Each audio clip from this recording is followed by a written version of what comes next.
आज हम आपके लिए लेकर आए हैं सावन मास के सोमवार की पौराणिक कथा। एक समय की बात है। अमरपुर नामक एक नगर में अमीर साहूकार रहता था।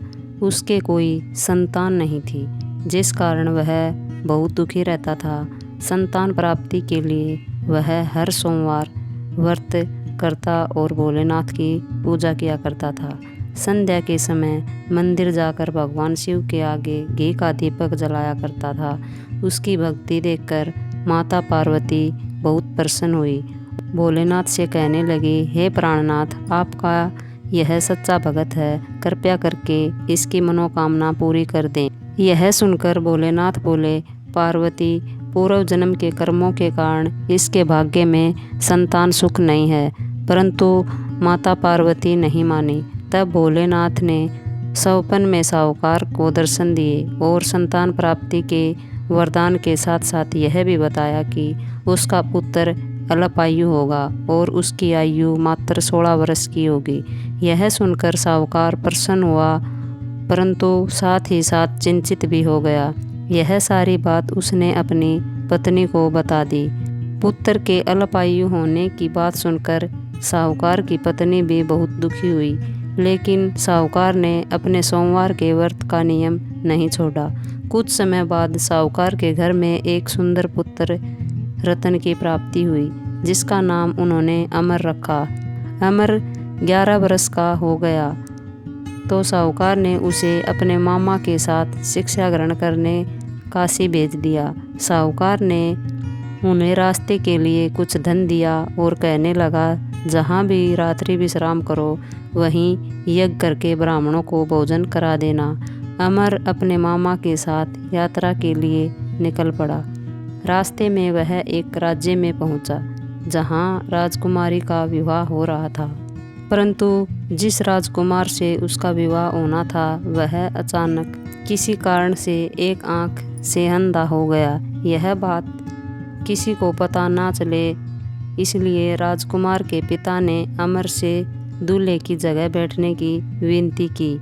अमर ने यह विनती स्वीकार कर ली और राजकुमारी से विवाह कर लिया। विदाई के समय अमर ने राजकुमारी को सारी बात बता दी और उन्हें अपने पिता के घर छोड़कर काशी की ओर चल दिए। जब अमर 16 वर्ष का हो गया तब उन्हें यज्ञ का आयोजन किया और यज्ञ के बाद ब्राह्मणों को भोजन कराया और अन्न और वस्त्र का दान भी किया। उसी रात्रि निद्रा में अमर की मृत्यु हो गई। उसके मामा जोर जोर से रोने लगे और उनका विलाप सुनकर भोलेनाथ और माता पार्वती वहां आ पहुँचे।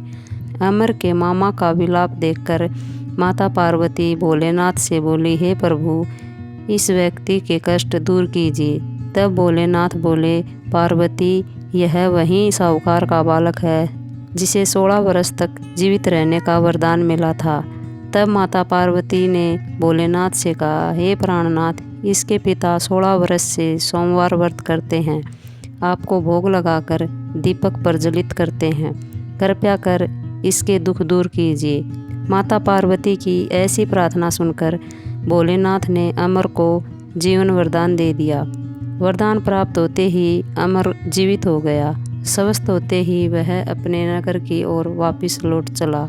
तब रास्ते में वह राजकुमारी के पास आ पहुंचा। वहां के राजा और राजकुमारी ने अमर को पहचान लिया। राजा ने राजकुमारी को अमर के साथ उसके घर की ओर विदा कर दिया। वहीं दूसरी ओर साहूकार और साहूकारनी यह जानते थे कि वह 16 वर्ष की आयु में उसके पुत्र की मृत्यु निश्चित है। इस कारण वह बहुत दुखी थे और कष्ट में अपना जीवन बिता रहे थे। तभी उनका पुत्र अमर राजकुमारी के साथ उनके घर पहुंच गया। अमर को अपने नवविवाहित पत्नी के साथ देखकर साहूकार और साहूकारनी बहुत प्रसन्न हुए। उसी रात भोलेनाथ ने साहूकार को सवपन में दर्शन दिए और कहने लगे, हे साहूकार, तुम्हारे सोमवार के व्रत से मैं बहुत प्रसन्न हुआ। मैं तुम्हारे पुत्र को लंबी आयु प्रदान कर रहा हूँ। हे भोलेनाथ, जैसा दुख आपने पहले साहूकार और साहूकारनी को दिया वैसा किसी को मत देना, और जैसे बाद में उनके पुत्र को लंबी आयु प्रदान करी, वैसे ही इस कथा को कहने वाले व सुनने वाले और उकारा भरने वाले सब पर कृपया बनाए रखना। यह कथा कैसी लगी कमेंट करके ज़रूर बताइए। साथ ही मेरे चैनल धार्मिक संग्रहालय को सब्सक्राइब करना न भूलें। धन्यवाद।